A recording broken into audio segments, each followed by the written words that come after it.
Hello guys, आप सब लोगों का स्वागत है श्री राम स्पीच चैनल पर। मेरा नाम मीना गोस्वामी है। आप सब कैसे हैं? मैं आशा करती हूँ आप सब बहुत अच्छे होंगे। आप सबको राधे राधे, जय श्री कृष्ण। जैसे ही गैस हम लोग पिछली क्लास में लिंक पढ़ रहे हैं, लिंक के बारे में भी जान चुके हैं गैस, और हम लोग की पुल्लिंग भी स्टार्ट है गैस। ठीक है, तो चलिए आज हम थोड़ा सा प्रैक्टिस सेट कर लेते हैं, क्योंकि आपके लेखपाल एग्जाम में ये क्वेश्चन बहुत ज्यादा पूछे गए हैं। ये जितने भी क्वेश्चन है गैस आपके लेखपाल एग्जाम में पूछे गए हैं, तो आप लोग बड़े अच्छी तरीके से पेन कॉपी लेकर बैठिएगा और अच्छे से अपने क्वेश्चन को सॉल्व करिएगा। अब देखिए आपके क्वेश्चन कितने सही हो पा रहे हैं, आप हमारे कमेंट बॉक्स में जरूर लिखिएगा। तो चलिए क्वेश्चन स्टार्ट करने से पहले आप इस चैनल को इंस्टाग्राम पर, फेसबुक पर, व्हाट्सएप पर हर जगह शेयर कर दीजिए, जिससे गाइज और भी विद्यार्थी इसका लाभ ले सकेंगे। तो चलिए अब हम लोग स्टार्ट कर रहे हैं, क्वेश्चन की ओर चल रहे हैं। ठीक है, वज्र देह में समास बताइए। वज्र देह में समास बताइए गए, तो इसमें कौन सा समास होगा? आपका बहुव्रीहि समास है, या तत्पुरुष समाज है, कर्मधारय समाज है, या द्वंद्व समाज है? सबसे पहले आपके दिमाग में आना चाहिए कि समास, देखिए समास प्रधानता के आधार पर चार होते हैं। कौन कौन से आपके होते हैं?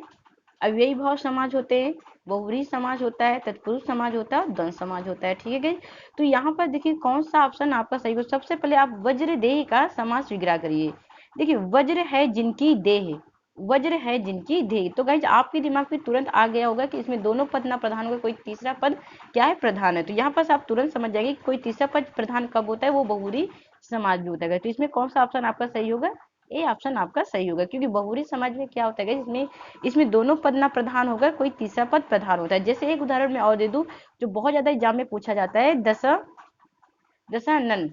दशानन, अब देखिए दशानन, 10 है मुख जिनके, अर्थात कौन है? वो रावण है। ठीक है, तो इसी तरह ये मतलब कि बहुव्रीहि समाज का उदाहरण था। देखिए अब तत्पुरुष समाज को कैसे आप पहचानेंगे? जो भी मेरे नए विद्यार्थी हैं, जो भी इस प्रैक्टिस सेट को हल करें, तो उनसे यही चीज बताते चलो कि आप पिछली क्लास थोड़ा देख लीजिएगा, आपको ये समझ में आएगा। जो भी मैंने आपको ट्रिक दिया है, अगर आप ट्रिक भी देख लेंगे तो आपके तत्पुरुष समाज से कोई भी क्वेश्चन आपका गलत नहीं होगा। तो चलिए आप कोशिश करिए, यहाँ पास आप अच्छी तरीके से समझ जाएंगे। यहीं पास मैं डिफाइन करते हुए चल रही हूँ हर एक चीज। देखिए तत्पुरुष समाज को आप कैसे पहचानेंगे? इसके कारक चिन्ह होते हैं। ठीक है, तत्पुरुष समाज को आप कारक चिन्ह से पहचान सकते हैं। कारक चिन्ह क्या होते हैं? कर्ता ने कर्म को करण से, तो यहाँ पास कर्ता का कोई वो नहीं होता है। देखिए कर्म से होता है, कर्ता ने मतलब कर्म को करण से। ठीक है, तो इस तरह इसमें जो गाइस होता है तत्पुरुष समाज में 6 कारक चिन्ह का प्रयोग करते हैं हम लोग। ठीक है, अब देखिए कर्मदेव समाज किससे कहते हैं? कर्मदेव समाज में क्या क्या होता है गाइस, कि इसमें मतलब कि पूर्व पद जो होते हैं उपमेय होता है, या तो आपका विशेषण होगा, और जो उत्तर पद होता है वो आपका उपमान होता है या विशेष होता है। तो इस तरह आप कर्मदेव समाज को पहचान सकते हैं। द्वंद्व समाज में क्या होता है गाइस, इसमें दोनों पद प्रधान होते हैं। जैसे माता पिता, माता और पिता, माता और पिता। ठीक है, दाल रोटी, दाल और रोटी, ये एक दूसरे की क्या है गैस? पूरक है। अब देखिए द्वंद्व समाज को आप पहचानेंगे कैसे? या तो आप इसे द्वंद्व समाज को आप विलोम शब्द से पहचानेंगे। किससे? विलोम शब्द से पहचानेंगे। या तो एक दूसरे के ये पूरक होते हैं। क्या होते हैं गैस? पूरक होते हैं। ठीक है, देखिए इसको गैस आप कैसे पहचानेंगे? इसको आप कारक चिन्ह से पहचानेंगे। इसको गैस कैसे पहचानेंगे आप? इसमें उपमेय उपमान की बात करेगा, या तो आपके विशेषण विशेष की बात करेगा। ठीक है, और द्वंद्व में आपको पता ही चल चुका है कि विलोम शब्द या तो पूरक होगा, तो आप तुरंत समझ जाएंगे कि ये द्वंद्व समास है गाइस। ठीक है, अब देखिए अब हम लोग आते हैं यहाँ पर दूसरे क्वेश्चन पर आते हैं। वचना अमृत, वचनामृत, वचनामृत समस्त पद का विग्रह होगा। अब देखिए इसमें गाइस कौन सा ऑप्शन आपका सही होगा कि समस्त पद का विग्रह होगा? वचन रूपी अमृत, वचन रूपी अमृत। अब गाइस आपके दिमाग में आ रहा होगा कि इसमें कौन सा मैम समास होगा? देखिए इसमें जो गाइस होगा, इसमें कर्मधारय समास होगा। कौन सा समास होगा गाइस? कर्मधारय समास होगा। कैसे? अब देखिए यहाँ पास आता है कि अब आपके दिमाग में आया होगा कि मैम कैसे। देखिए वचन क्या है आपका? उपमेय है। अमृत क्या है? उपमान है। ये उपमान, ये इसकी क्या उपमेय बताई जा रही है गाइस। ठीक है, तो यहाँ पर जो आपका ऑप्शन सही होगा, सी ऑप्शन आपका सही होगा। अब हम लोग आते हैं तीसरे क्वेश्चन पर। गंगा का पर्यायवाची नहीं है, गंगा शब्द की पर्यायवाची नहीं है गाइस। तो आप फटाफट बताइए, मैं 2 सेकंड का समय दे रही हूँ आपकी। इसमें कौन सा नहीं है कि भागीरथी नहीं है, सुरसरी नहीं है, या तो अवतरणी नहीं है, या तो मंदाकिनी नहीं है गैस। तो इसमें गैस कौन सा ऑप्शन आपका नहीं है? इसमें अवतारणी नहीं है गैस। देखिए भागीरथी, सुरसरी, मंदाकिनी, ये सब गंगा की क्या है गैस? पर्यायवाची है। ठीक है, तो आप लोग लिख लीजिए इसके आगे भी विष्णु पद, ये 3 है ही, लेकिन और आप लिख लीजिए विष्णुपदी, विष्णुपदी हो गई आपकी। ठीक है, ये भी गंगा की पर्यायवाची है। नदी, देव नदी ये भी गंगा की पर्यायवाची है, ठीक है। सुरसरिता, सुरसरिता भी गंगा की पर्यायवाची है गैस, ठीक है। तो आदि इसी तरह देखिए गंगा की पर्यायवाची कौन कौन सी है, भागीरथी हो गई, सुरसरी हो गई, मंदाकिनी हो गई, विष्णुपदी हो गई, देव नदी हो गई, सुरसरिता हो गई, ठीक है। अब यहाँ पास आपके दिमाग में आ रहा होगा मैम अच्छा इसकी क्या पर्यायवाची होगी, अवतरणी की क्या पर्यायवाची होगी। देखिए अवतरणी की जो आपकी पर्यायवाची होगी, ठीक है। अब देखिए यहाँ पर अब हम लोग आते हैं चौथे क्वेश्चन पर आते हैं, किस में आते हैं, चौथे क्वेश्चन पर आते हैं। निम्नलिखित में से कौन सा शब्द बिजली बिजली की पर्यायवाची नहीं है। तो गैस इसमें कौन सा शब्द है जो बिजली की पर्यायवाची नहीं है, दामनी नहीं है, कि चपला नहीं है, कि छपा नहीं है, छपा नहीं है, कि तड़ित नहीं है। तो गैस इसमें कौन सा ऑप्शन नहीं है, तो यहाँ पास अगर देखिए अगर बात की जाए तो यहाँ पास आपका सी ऑप्शन नहीं है गैस, कौन सा ऑप्शन नहीं है आपका सी। देखिए दामनी, चपला, तड़ित ये सब बिजली की पर्यायवाची है, किसकी पर्यायवाची है गैस, बिजली की पर्यायवाची है, ठीक है। विद्युत हो गई आपकी, ये भी बिजली की पर्यायवाची है, ठीक है, विद्युत हो गया आपका, ठीक है। चला हो गया, ठीक है, चला हो गया, ठीक है। ये सब किसकी पर्यायवाची है, बिजली की पर्यायवाची है। अब देखिए छपा की पर्यायवाची क्या होती है, छपा की क्या होगी। अब यहाँ पर छपा की पर्यायवाची आप लोग लिख लीजिए, तो यहाँ पर जो होगी इसकी पर्यायवाची होगी रात हो गई आपकी, ठीक है। निशा हो गया आपका, क्या हो गया, निशा हो गया, निशी हो गई, रात्रि हो गई आपकी, क्या होगी, रात्रि हो गई, अमावस्या हो गया, ठीक है, रजनी हो गई। तो ये सब किसकी पर्यायवाची है, इसकी पर्यायवाची है, ठीक है। तो आप लोग अच्छी तरीके से पेन कॉपी लेकर बैठिएगा, क्योंकि आप अच्छी तरीके से नोट डाउन करते हुए चलिए, क्योंकि ये सब क्वेश्चन एग्जाम में बहुत ज़्यादा पूछे गए हैं लेखपाल एग्जाम में। तो गाइज आप थोड़ा से भी वो मत करिएगा, क्योंकि ये सब एग्जाम आए हुए हैं, आप जितनी बार इसकी प्रैक्टिस करोगे आपके दिमाग में उतनी अच्छी तरीके से फील हो जाएगा। सिर्फ एग्जाम के समय आप जाके बैठेंगे, वहाँ पास क्वेश्चन देंगे और तुरंत 25 नंबर का जो भी हिंदी क्वेश्चन आते हैं आप तुरंत सिक्योर कर लेंगे, ठीक है। तो आप लोग पेन कॉपी लेकर ही बैठिएगा। अब देखिए यहाँ पास बात आती है सहचार्य, सहचार्य का विलोम शब्द है गाइज, 5वां नंबर देखिए, सहचार्य का विलोम शब्द है गाइज। तो यहाँ पर सहचार्य का विलोम शब्द कौन सा है, तो इसमें गाइज कौन सा ऑप्शन आपका होगा। देखिए सहचार्य का विलोम शब्द क्या है यहाँ पर, तो यहाँ पर जो सहचार्य का विलोम शब्द होता है वो अलगाव से होता है, क्या होता है, अलगाव से होता है, ठीक है। अब देखिए यहाँ पर सहयोग का क्या होगा, असहयोग का क्या होगा गाइस, सहयोग होगा, क्या होगा, असहयोग का क्या होगा, सहयोग होगा, ठीक है। अब यहाँ पास आता है गाइस कि वैमनस्य का क्या होगा गाइस, यहाँ पास वैमनस्य का होता है सोमनस्य, क्या होगा गाइस, सोमनस्य, वैमनस्य का क्या होता है गाइस, सोमनस्य होता है।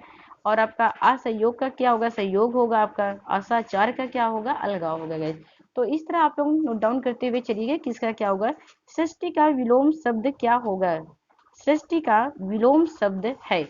अब सृष्टि का क्या विलोम शब्द है गाइस, मैं आपको 2 सेकंड का समय दे रही हूँ, इसमें कौन सा ऑप्शन सही हो रहा है, ठीक है गाइस। तो फटाफट बताइए, यहाँ पर सृष्टि का जो विलोम शब्द होगा प्रलय होगा, क्या होगा, प्रलय होगा गाइस। इसमें कौन सा ऑप्शन आपका सही हो रहा है, सी ऑप्शन आपका सही हो रहा है, ठीक है, प्रलय होगा। अब यहाँ पर वृष्टि का क्या होगा गाइस, वृष्टि का जो विलोम शब्द होगा गाइस वो क्या होगा, वृष्टि का विलोम शब्द होगा समष्टि, समष्टि, समष्टि, ठीक है। तो यहाँ पर ये इसका विलोम शब्द होगा। अब गए जाते हैं 7वें क्वेश्चन पर, किंचित तत्सम शब्द का तद्भव शब्द बताइए। अब तद्भव शब्द क्या है किंचित का गाइस, तो यहाँ पर बताइए इसमें कौन सा ऑप्शन आपका सही हो रहा है, परंतु, लेकिन, कुछ या थोड़ा। तो गाइस इसमें कौन सा ऑप्शन आपका सही है, तो यहाँ पर जो आपका ऑप्शन सही हो रहा है इसका जो होगा गाइस कुछ होगा, क्या होगा, कुछ होगा, ठीक है। किंचित का तद्भव क्या होगा, कुछ होगा गाइस, क्या होगा, कुछ होगा। और थोड़ा भी क्या है, तद्भव है, थोड़ा क्या है गाइस, तद्भव। और इसका जो तत्सम होगा थोड़ा का तत्सम क्या होगा, स्तोक होगा, क्या होगा, स्तोक, ठीक है। इसका जो होगा तत्सम स्तोक होगा। अब गाइस हम लोग आते हैं 8वें क्वेश्चन पर, निम्नलिखित विकल्पों में से तत्सम शब्द का चयन कीजिए। अब इसमें तत्सम शब्द कौन सा है गाइस, फटाफट बताइए मुझे, इसमें कौन सा ऑप्शन सही हो रहा है आपका। देखिए तत्सम शब्द इसमें है गाइस, इसमें जो ऑप्शन आपका सही हो रहा है सी ऑप्शन आपका सही हो रहा है, निकृष्ट, निकृष्ट। अब देखिए निकृष्ट, अब यहाँ पास तीखा शब्द क्या है, देखिए यहाँ पर तीखा जो शब्द है वो तत्सम है, और जो इसका तद्भव होगा वो क्या होगा, छीड़ होगा, ठीक है। अटारी का, अब देखिए यहाँ पर अटारी का जो वो अटारी का तत्सम क्या होगा गाइस?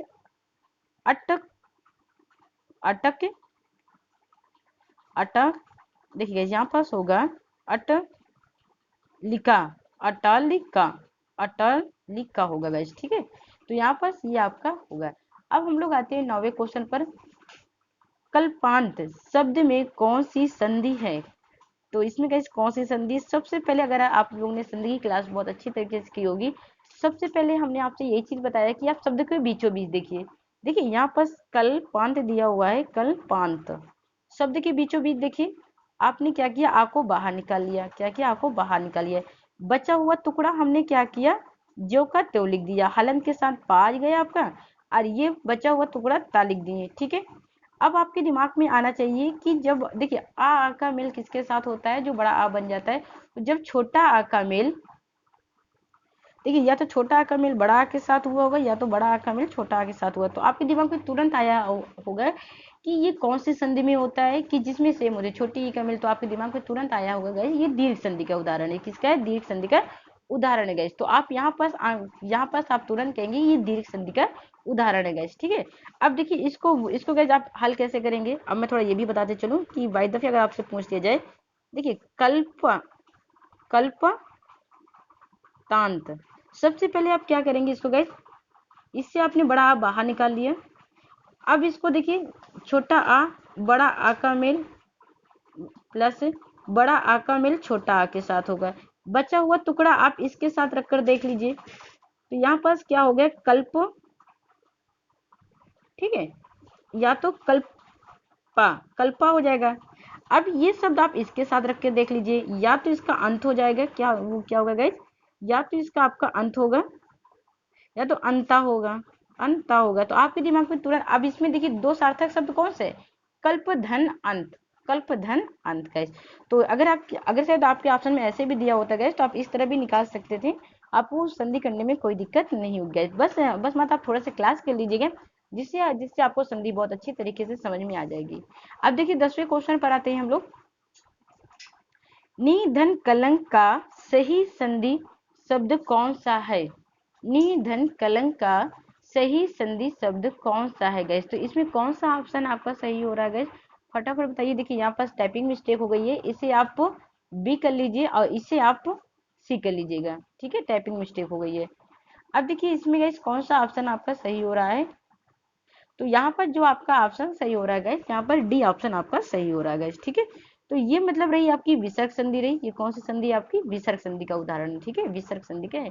तो गाइस अगर शायद आपको ये वीडियो अच्छी लगी हो तो प्लीज आप इसे शेयर कर दीजिए, सब्सक्राइब कर लीजिए, जिससे और भी विद्यार्थी इसका लाभ ले सकेंगे। तो ओके, धन्यवाद।